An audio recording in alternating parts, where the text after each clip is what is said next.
Nama saya Ketut Gede Sri Divya, biasa dipanggil Om King di dunia kripto. Saya sebagai dosen dan juga pemain kripto.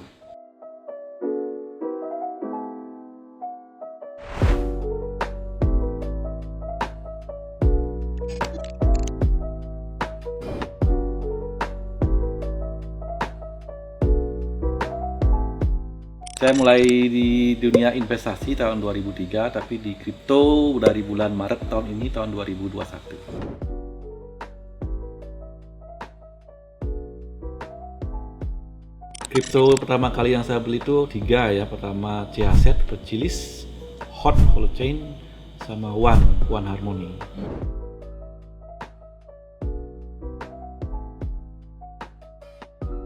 Modal awal saya tuh 300 juta ya. Terus saya beli 3 koin itu dalam waktu 2 minggu bisa menjadi 4,5 miliar.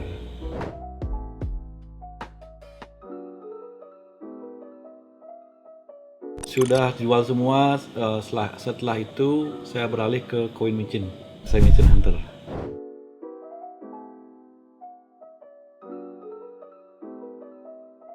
Karena gainnya tuh kalau di koin micin tuh gainnya luar biasa ya, bisa 1000% dalam sehari, bisa 10.000% juga dalam seminggu 2 minggu juga bisa. Nah itu yang membuat saya tertarik dengan membeli koin micin.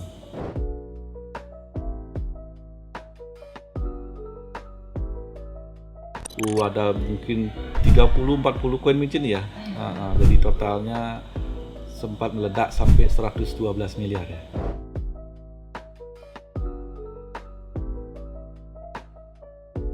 Pertama ya dilihat dari white papernya ya, white papernya seperti apa, kita harus tahu projectnya dia ya. Terus setelah kita tahu projectnya, sampai di mana project sampai sekarang, apakah baru tahap ide atau sudah dikerjakan sampai misalnya 50% atau sudah di tahap akhir. Nah kita harus tahu, kalau sudah itu tahu baru kita berani masuk atau tidaknya.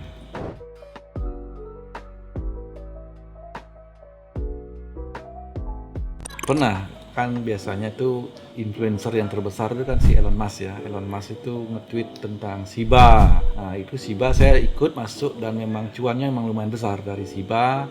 Tapi yang di tweet yang lain misalnya kayak Baby Floki atau Baby. Nah itu saya pernah masuk 10 ETH langsung saya hajar, ternyata rakpul. Jadi intinya jangan kita FOMO ya. Kalau kita FOMO bisa-bisa kita yang kehabisan uang ya, apa yang kita investasikan bisa hilang semuanya. Tapi kalau bisa ya kita riset juga, walaupun di tweet kita harus tahu apa ininya, white papernya apa.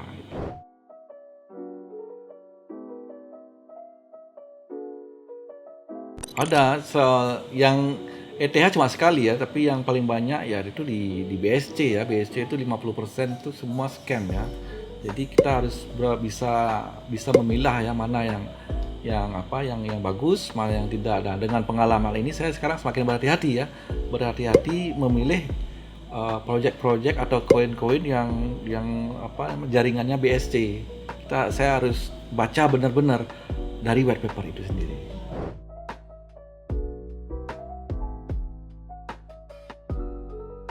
Karena jaringan ETH mungkin mahal ya, orang mungkin bisa, bukan tidak mungkin, lebih jarang orang beli ETH karena ya itu karena mahal, jadi otomatis orang ingin ngerak itu rakpul itu jarang terjadi. Ya itu makanya waktu saya beli ETH 10 ETH langsung rakpul ya sudah, jadi memang itu nasib saya.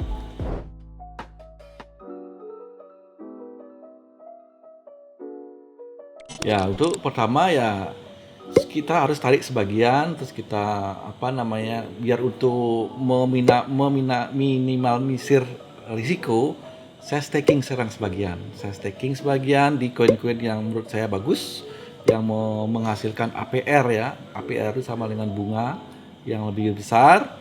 Nah sebagian lagi baru saya akan main di micin. Jadi kalau itu pun hilang, saya masih menghasilkan kayak passive income ya. Setiap hari bisa mendapatkan passive income, jadi bisa menghasilkan koin, saya beli lagi di koin micin gitu. Tapi ya itu saya harus staking, jadi sebagian saya udah staking biar aman. Kalaupun misalnya koin-koin micinnya itu saya semua hilang, saya masih bisa setiap hari saya masih bisa menghasilkan koin BNB ya dari stakingan itu.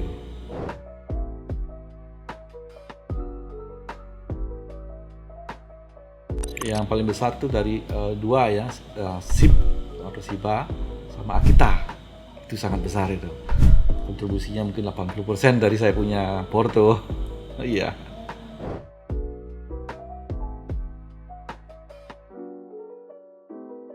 Sangat murah ya, nolnya mungkin 5 di belakang ini ya rupiah, 0,00001 rupiah, jadi sangat murah.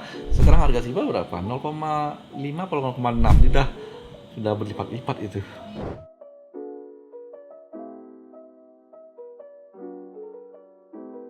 Nggak tahu saya waktu saya beralih dari koin utama itu saya punya modal 4,5 miliar.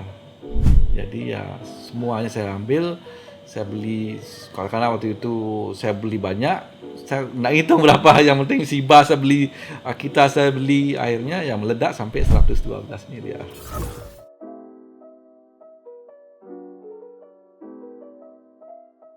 Ya pertama ya harus kita research dulu ya, research koin itu sendiri ya apa, jangan baru ada yang nge-tweet kita juga ikut-ikutan, jangan, karena FOMO itu bener-bener sekarang kita merasa FOMO, sehari 2 hari kita bakal hilang semua. Mendingan kita terlambat masuk, mungkin terlambat 10%, 20% karena harga udah naik, tapi kita sudah punya dasar bahwa projectnya ini jelas kita beli. Terlambat mau 30% udah harga udah naik nggak masalah, tapi udah jelas. Terus kedua juga setelah kita tahu, pas kita masuk jadi aman, tenang hidup besoknya atau malamnya tenang untuk tidur. Harus pakai uang dingin sekali ya, jangan pakai uang dapur atau uang kehidupan sehari-hari, itu jangan sekali, karena kita tidak tahu besoknya bisa turun selama seminggu, bisa juga selama sebulan. Nah kalau sebulan kita nggak bisa makan besoknya gitu, mendingan pakai uang benar-benar uang dingin yang untuk bisa bertahan 6 bulan, nah nggak masalah setelah itu. Ini disclaimer ya, ini bukan saran untuk investasi. Apapun yang diputuskan harus riset dulu ya, jadi biar untuk kedepannya tidak menyesal nanti. Ke investasi aset masa kini, kaya masa depan.